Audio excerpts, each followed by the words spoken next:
قابل صد احترام حضرات شائقین و شائقات سچا پیغام، السلام علیکم ورحمۃ اللہ وبرکاتہ۔ آج کی محفل میراث النبی کے نورانی پروگرام میں آپ کا استقبال ہے۔ اہلا و سہلا مرحبا۔ ہم آپ تمام حضرات و مستورات کا خیر مقدم کرتے ہیں۔ محترم حضرات و خواتین، تعلیم کا آغاز ہو رہا ہے۔ سب سے پہلے آداب تعلیم کا لحاظ کرتے ہوئے تعلیم کی طرف متوجہ ہو جائیں۔ پورے دھیان سے سننا، عمل کی نیت سے سننا اور تبلیغ کی نیت سے سننا، یعنی سنی ہوئی باتیں دوسروں تک پہنچانے کے جذبے سے سننا۔ چند خاص آداب تعلیم ہیں، امید ہے کہ آپ حضرات ان آداب کا ضرور خیال رکھیں گے۔ جزاکم اللہ۔ بسم اللہ الرحمن الرحیم۔ تلاوت قرآن کریم۔ قرآن کریم پوری انسانیت کے لیے اللہ تعالیٰ کا سب سے بڑا انعام ہے۔ اس کا اصل حق تو یہ ہے کہ اس پر سمجھ کر عمل کیا جائے، لیکن اللہ تعالیٰ نے اپنے بندوں کو اپنی رحمت سے نوازنے کا ایک ذریعہ قرآن کریم کے الفاظ کی تلاوت کو بھی قرار دیا ہے، یعنی قرآن کریم کے الفاظ کی تلاوت بھی بے انتہا اجر و ثواب کی حامل ہے۔ بعض لوگ نادانی سے یہ سمجھتے ہیں کہ قرآن کریم کو سمجھے بغیر پڑھنے سے کیا حاصل ہے۔ وہ اللہ تعالیٰ کی کتاب کو انسانوں کی کتاب پر قیاس کرتے ہیں، جن کو بے سمجھے پڑھنا ایک فضول کام سمجھا جاتا ہے۔ حالانکہ قرآن کریم اللہ تعالیٰ کی کتاب ہے اور اس کی تعلیمات تو دنیا اور آخرت کی فلاح یعنی کامیابی کی ضامن ہے ہی، لیکن اس کے ایک ایک لفظ میں نور ہے اور اس کی محض تلاوت بھی موجب ثواب اور باعث خیر و برکت ہے۔ حضرت عبداللہ ابن مسعود رضی اللہ عنہ سے روایت ہے کہ حضرت صلی اللہ علیہ وسلم نے ارشاد فرمایا، من قرأ حرفا من کتاب اللہ فلہ حسنہ والحسنۃ بعشر امثالها لا اقول الف لام میم حرف ولكن الف حرف ولام حرف ومیم حرف۔ جو شخص اللہ تعالیٰ کی کتاب کا ایک حرف پڑھے اس کو ایک نیکی ملے گی، اور یہ ایک نیکی 10 نیکیوں کے برابر ہے۔ میں یہ نہیں کہتا کہ الف لام میم ایک حرف ہے، بلکہ الف ایک حرف ہے، لام ایک حرف ہے اور میم ایک حرف ہے۔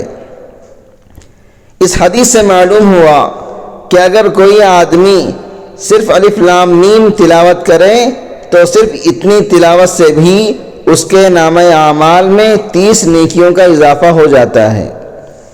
اور اسی حدیث سے یہ بھی معلوم ہوا کہ ثواب بے سمجھے پڑھنے پر بھی ملتا ہے، کیونکہ الف لام میم ایک ایسا لفظ ہے جس کے معنی کوئی نہیں جانتا، نہ اس کا صحیح مفہوم سمجھنے کا کوئی امکان ہے، کیونکہ یہ حروف مقطعات میں سے ہے جو متشابہات میں داخل ہیں اور ان کے معنی کوئی نہیں جانتا۔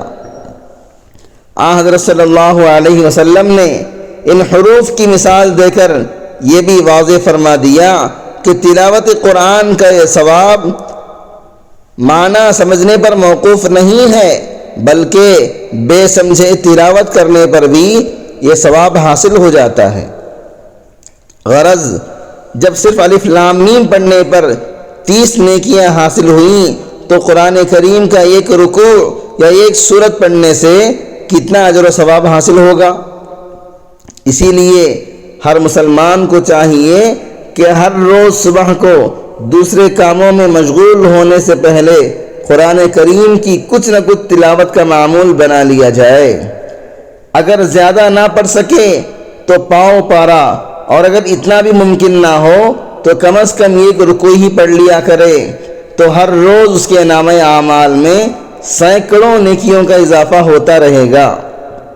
اسی طرح ہر مسلمان کو چاہیے کہ قرآن کریم کی کچھ سورتیں زبانی یاد کر لے تاکہ جب موقع ملے قرآن کریم کھولے بغیر بھی وہ زبانی تلاوت کر سکے، اور اس طرح چلتے پھرتے بھی اپنے نامہ اعمال میں نیکیوں کا اضافہ کر سکے۔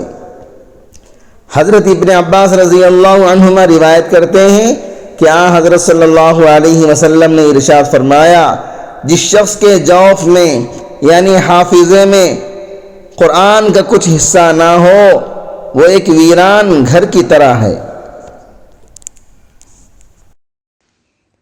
معزز شائقین و شائقات سچا پیغام،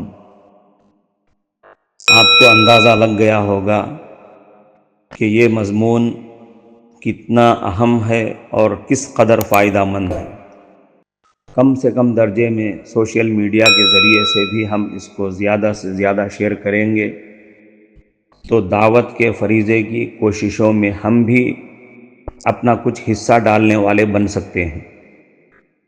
لہٰذا زیادہ سے زیادہ اس کو عام کریں تاکہ پوری دنیا کے ہندوؤں کی غلط فہمی دور ہو جائے اور انہیں یہ زمینی حقیقت معلوم ہو جائے، اور وہ اپنے اصل مذہبی لیڈر پیغمبر آخر الزماں حضرت محمد الرسول اللہ صلی اللہ علیہ وسلم کو ماننے پر مجبور ہو جائیں، اور کلمہ پڑھ کر آپ کے ساتھ ساتھ وہ بھی جنت میں جانے والے بن جائیں۔